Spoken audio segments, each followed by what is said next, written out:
ஆஸ்ட்ரோவல் நேயர்கள் அனைவருக்கும் வணக்கம். நான் உங்கள் ஆஸ்ட்ராலஜர் வர்ஷினி. முதல்ல என்னோட தமிழில் நிறைய தவறுகள் தடுமாற்றங்கள் இருக்கும். காரணம் என்னோட பூர்வீகம் தமிழ் இல்லை. அதனால என்னோட தமிழில் ஏதாச்சும் குறைபாடுகள் இருந்தால் என்னை மன்னிச்சிடுங்க. இப்போது மிதுன ராசிக்காரங்களுக்கு இந்த 2025 எந்த மாதிரியான பலன்கள் இருக்க போகுதுன்னு சொல்லிட்டு நம்ம பார்ப்போம். மிதுன ராசிக்காரங்க பொறுத்த வரைக்கும் பார்த்தீங்கன்னா, உங்களுக்கு இந்த வருஷம் மார்ச் 25ஆம் தேதிக்கு அப்புறமா இந்த சனீஸ்வர பகவான் உங்களோட 10ஆம் இடத்துக்கு வரப்போகிறாரு. 10ஆம் இடம்னு பார்த்தீங்கன்னா தொழிலுக்கு சம்மந்தப்பட்ட இடம்.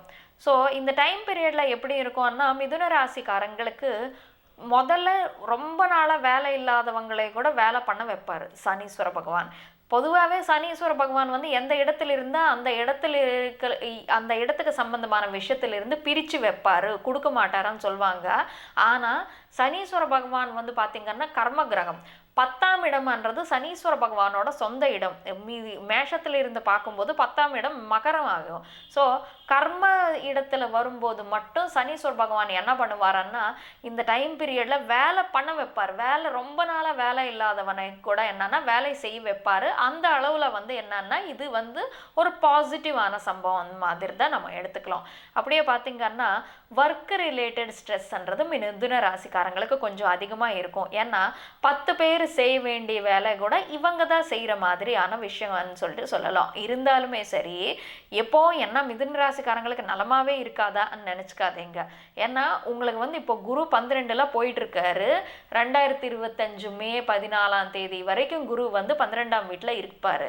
மே 14ஆம் தேதிக்கு அப்புறம் பார்த்தீங்கன்னா 12ல் வந்து தோலை கொடுத்துட்டு இருக்கிற குரு வந்து உங்களுக்கு ராசியில் வரப்போகிறாரு. ராசியில் வந்து என்ன பண்ணுவாருன்னா ஆப்டிமிஸ்டிக் பர்சனாலிட்டின்றது ஏற்றி விடுவார். உங்களுக்குள்ள வந்து தெரியாமலே ஒரு நல்ல பாசிட்டிவ் ஆட்டிடியூட்ன்றது வரும். நல்லது தான் நடக்கும், என்னால் பண்ண முடியுன்றது ஒரு கான்ஃபிடென்ஸ் லெவல்ஸ்ன்றது தானாகவே ஏறிடும். உங்களுக்கு ஒர்க் அதிகமாக இருந்தாலுமே சரி, அது அசால்ட்டாக பண்ணிடுவீங்க. ஏன் அது எப்படின்னா, இப்போ ஃபார் சப்போஸ் நீங்கள் ஒரு ஆஃபீஸில் வேலை பார்த்துட்ருக்கீங்க, உங்கள் அக்கம் பக்கம் இருக்கிற 2-3 பேர் வந்து வரவே இல்லை, லீவ் போட்டாங்க, இல்லைன்னா திடீர்னு சொல்லிவிட்டு அவங்க வேலையை விட்டுட்டே போயிட்டாங்க. முதலாளி கவலைப்படுறாருன்னு வச்சுக்கோங்க. நீங்கள் இருங்க சார், அந்த வேலை கூட நான் தான் முடிச்சு தரேன், அந்த மாதிரி நீங்கள் இருப்பீங்க. ஏன்னா உங்களுக்கு வந்து 10ல் இருக்கிற சனீஸ்வர பகவான் இருந்தாலும் சரி, அது முழுக்க உங்களுக்கு கெடுதல் செய்யாது. ஒவ்வொரு வாட்டி என்ன நடக்கும்னா, ஃபார் சப்போஸ் நீங்கள் ஏதாச்சும் ஒரு ப்ராஜெக்ட் பேசிஸாக கற்றுக்கணும்னு நினைக்கிறீங்க, ஒரு சில டெக்னிக்கல் ஒர்க்ஸ் இருக்கும். இப்போது ஃபிலிம் இண்டஸ்ட்ரி சைடு பார்த்தீங்கன்னா இந்த சினிமாட்டோகிராஃபி, டைரக்ஷன் ஆகலாம், இல்லாட்டி வந்து இந்த எடிட்டிங், இந்த மாதிரி விஷயங்கள்னு வச்சுக்கோங்க. அது என்னன்னா படிப்புக்கு அதுக்கு சம்மந்தம் இருக்காது. ஸோ அது வந்து நம்ம ஃபீல்டில் இறங்கி கற்றுக்கிற ஒரு சில விஷயங்கள் இருக்கும். இவ்வளோ நாளாக உங்களால் கற்றுக்க முடியலன்னா இந்த டைம் பீரியடில் சனீஸ்வர பகவான் வந்து உங்களை எல்லா டிபார்ட்மெண்ட்ஸ்லையும் இன்வால்வ் பண்ணி விட்டுட்டு வந்து சொல்லி கொடுப்பாரு. இந்த டைம் பீரியடு வந்து எதுக்காக யூஸ் பண்ணிக்கணும் மிதுன ராசிக்காரங்க, 2025லிருந்து 2027 ஜூன் வரைக்கும் இருக்கிற டைம் பீரியட்னா ஒரு விஷயத்தில் வந்து ப்ரொஃபஷனல்ஸ் ஆகிறதுக்காக யூஸ் பண்ணிக்கணும். இந்த டைம் பீரியட் பார்த்தீங்கன்னா உங்களுக்கு கற்றுக்கிறதுக்கு சூப்பர்பான டைம் பீரியட்னு சொல்லிட்டு சொல்லலாம். எதாக இருந்தாலும் தொழில் கற்றுக்கிறதுன்னா எஜுகேஷன் வைஸ் கற்றுக்கிறதுக்கு இல்லை, ஃபீல்டு ஒர்க்கில் இறங்கி ப்ராக்டிக்கலாக கற்றுக்கிறவங்களுக்கு வந்து இது ரொம்ப நல்லது. அது வந்து ஃபிலிம் இண்டஸ்ட்ரியானே இல்லை, ஃபார் சப்போஸ் யாராச்சும் ஒரு டிப்ளமா முடிச்சிருப்பாங்க, ஒரு ஃபிட்டரோ அந்த மாதிரி மெக்கானிக்கல் ஜாப்க்கு வந்து போவாங்க. ஸோ அந்த மாதிரி ஜாப் வந்து முழுக்க கற்றுக்கிறதுக்கு இது ரொம்ப நல்ல டைம் பீரியட். எதாக இருந்தாலும் சரி, ஒரு ஃபீல்டில் ஒரு வேலை செஞ்சுக்கிட்டே வேலை கற்றுக்கிற ஒரு விஷயம் இருக்குது இல்லையா, அதுக்கு இது ரொம்ப நல்ல டைம் பீரியடு. இந்த 2.5 இயர்ஸ் டைம் பீரியட் நீங்கள் ப்ராப்பராக யூஸ் பண்ணிக்கிட்டீங்கன்னா ஒன்றுமே தெரியாத ஒரு இடத்துல இருந்து என்னன்னா ஃபுல் லென்த்டு ஃபோக்கஸாக ஒரு நாலெட்ஜபிள் பர்சனாக மாறுறதுக்கு, ஒரு இடத்துல வந்து ப்ரொஃபஷ்னலாக மாறுறதுக்கான டைம் பீரியட் இந்த டைம் பீரியட்னு சொல்லிட்டு சொல்லலாம். ஆனால் 10ல் சனீஸ்வர பகவான் இருக்கும்போது பயங்கர ஸ்ட்ரெஸ்ன்றது இருக்கும். ஃபார் சப்போஸ் ஒர்க் ஸ்ட்ரெஸ் தான் அது. ஃபார் சப்போஸ் வந்து 10 பேர் செய்ய வேண்டிய வேலை கூட நீங்கள் ஒருத்தராகவே செய்கிறதுக்கான வாய்ப்பு இருக்கும். இப்போது ஒரு பெரிய கம்பெனியில், எம்என்சி கம்பெனியில் வேலை பார்த்துட்டு இருப்பீங்க. ஒரு சின்ன கம்பெனிக்காரங்க வந்து உங்களுக்கு ஹை சேலரி பேக்கேஜ் வந்து ஆஃபர் பண்ணியிருக்காங்கன்னு சொல்லிட்டு அங்கே மாறிக்குவீங்க. சின்ன கம்பெனியாக இருக்கும்போது என்னன்னா நமக்கு அக்கம் பக்கம் வந்து நமக்கு நிறைய பேர் இருக்க மாட்டாங்க, ஒர்க் பண்ணுறதுக்கு நிறைய பேர் கொலீக்ஸ் இருக்க மாட்டாங்க, ஏதோ ஒரு மினிமம் அமௌண்ட்டாக தான் இருக்கும். ஸோ அப்படி இருக்கும்போது என்னன்னா ஒரு ப்ராஜெக்ட் வந்து பெரிய கம்பெனி கம்பெனியில் வந்து 4-5 பேர் செஞ்ச ப்ராஜெக்ட் இங்கே ஒருத்தர் மேலே தான் அந்த ஸ்ட்ரெஸ் ஏறுற மாதிரி இருக்கும். அப்படியே ஃபார் சப்போஸ் இந்த டைம் பீரியடில் உங்களுக்கு டீம் லீடர் இந்த மாதிரி பொசிஷன் ஹைக்ன்றது கூட கிடைப்பதுக்கான வாய்ப்புண்டுன்னு சொல்லிட்டு சொல்லலாம். அப்படியே இந்த ஒரு யாராச்சும் வந்து ஒரு பிஸ்னஸ் பண்ணிட்டு இருக்கிறவங்க இருக்காங்க, உங்களோட சக்தி உங்களோட அளவுக்கு மீறி தகுதிக்கு மீறி வந்து ஒரு பெரிய ப்ராஜெக்ட்ஸ்ன்றது கூட உங்களுக்கு கிடைப்பதுக்கான வாய்ப்புண்டுன்னு சொல்லிட்டு சொல்லலாம். அந்த ப்ராஜெக்ட் வந்து உங்களுக்கு என்ன மாதிரி தோணும்னா, ஏண்டா இந்த ஒரு பெரிய ப்ராஜெக்டை நான் எடுத்தேன் அந்த மாதிரி தோணும். ஃபார் சப்போஸ் இப்போ கன்ஸ்ட்ரக்ஷன் பிஸ்னஸில் இருக்கிறவங்க இருக்காங்க.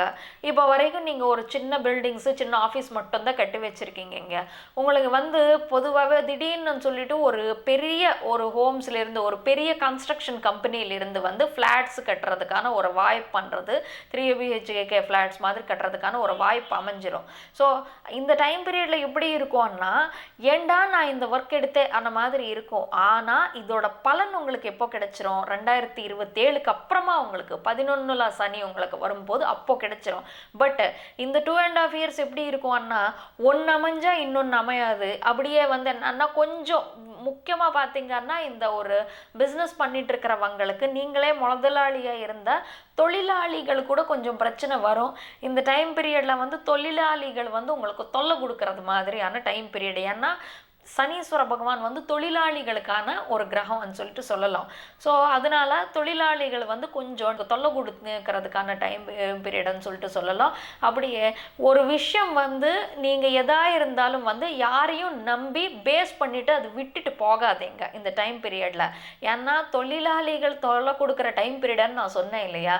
ஸோ அதனால் நீங்கள் அவங்க பண்ணிடுவாங்கன்னு சொல்லிட்டு நீங்கள் நம்பிட்டு போனீங்கன்னா அவங்க பண்ண மாட்டாங்க. நீங்கள் போகும்போது நீங்கள் ஊருக்கு போகும்போது வேலை எங்கே இருக்குமோ 2 நாள் 3 நாள் கழிச்சு நீங்கள் திரும்பி வரும்போது அங்கே தான் நிற்கும் அது. ஸோ எதாக இருந்தாலும் நீங்கள் விஷன் டைரெக்டாக இருந்து அவங்க சரியாக வேலை பார்க்குறாங்களா இல்லையா வேலைக்காரங்கன்னு இறங்கி பார்த்துக்கிற மாதிரி இருக்கும். பட் ராசியில் வந்து உங்களுக்கு குரு இருக்கார் இல்லையா, அதனால எவ்வளோ தொலை இருந்தாலும் பார்த்துக்கலாம் என்ற மாதிரி இருக்கும், பண்ணிடலாம் அந்த மாதிரி இருக்கும் இந்த டைம் பீரியடு. எதுக்குன்னா இப்போ ஒரு பெரிய ப்ராஜெக்ட்ன்றது நீங்கள் வந்து ஒரு சின்ன குட்டி குட்டி ப்ராஜெக்ட்ஸ் பண்ணிட்டு இருப்பீங்க. ஒரு பெரிய ப்ராஜெக்ட் உங்களுக்கு வந்துருச்சு, அதில் தொல்லை இருக்குது. பட் என்னன்னா பெரிய ப்ராஜெக்ட்னு ஒன்று வந்துருச்சு இல்லையா நமக்கு. ஸோ தொல்லைன்றது இருக்குதா செய்யும். நமக்கு வேலை எந்த அளவுக்கு இருந்தால், வருமானம் எந்த அளவுக்கு இருந்தால், ஸ்ட்ரெஸ்ன்றது அந்த அளவுக்கு இருக்கும் என்ற ஒரு கான்ஃபிடன்ஸ் லெவல் உங்களுக்கு வரும். அப்படியே அந்த கான்ஃபிடன்ஸ்னால தான் என்னன்னா நீங்கள் முன்னாடி போகிறதுக்கான வாய்ப்பு இருக்குதுன்னு சொல்லிட்டு நம்ம சொல்லலாம். மற்றபடி பார்த்தீங்கன்னா இந்த மிதுன ராசிக்காரங்க எந்த விஷயத்தில் வந்து ஜாக்கிரதையாக இருக்கணும்? 9ல் ராகு வரப்போகிறாரு மிதுன ராசிக்காரங்களுக்கு. எல்லா மிதுன ராசிக்காரங்களுக்கு நான் சொல்ல வரல, ஒரு சிலருக்கு மட்டும் என்னன்னா இந்த டைம் பீரியடில் ஃபாதர் இறக்கிறதுக்கான வாய்ப்புண்டுன்னு சொல்லிட்டு நம்ம சொல்லலாம். 9ல் ராகு இருக்கும்போது எதுக்கு நல்லது? 10ல் சனி 9ல் ராகு. இந்த டைம் பீரியடில் உங்களுக்கு ஃபாரின் போகிறதுக்கான ஆப்பர்ச்சுனிட்டிஸ்ன்றது கிடைப்பதுக்கான வாய்ப்புண்டு. ஏன்னா ராசியில் வேற குரு வந்திருக்காரு, 9ல் ராகு வந்திருக்காரு. ஸோ ஃபாரின் போகிறதுக்கு, ஃபாரினில் வேலை கிடைப்பதுக்கு, முக்கியமாக ஃபாரின் போகிறதுக்குன்னா அது ஸ்டடீஸ்க்குன்னு இல்லை, இந்த இன்டர்நேஷ்னல் ட்ராவல் மூலமாக வந்து டிரான்ஸ்ஃபர் மூலமாக ஃபாரின் போகணும் நினைக்கிறவங்களுக்கு, ஜாபுக்காக போகணும் நினைக்கிறவங்களுக்கு இந்த டைம் பீரியட் நல்ல டைம் பீரியடாக அமையும்னு சொல்லிட்டு சொல்லலாம். ஏன்னா 10ல் சனி இருக்கும்போது அப்ராடில் வேலை பார்த்தா வந்து நல்ல பலன்கள்ன்றதை அமைச்சு கொடுப்பாரு. மற்றபடி வந்து இந்த மிதுன ராசிக்காரங்களுக்கு எல்லா விதமான நல்ல பலன்கள்ன்றது அமையணும்னு சொல்லிட்டு அந்த கடவுள்கிட்ட வேண்டிக்கிட்டு சர்வே ஜனா சுகினோ பவந்து.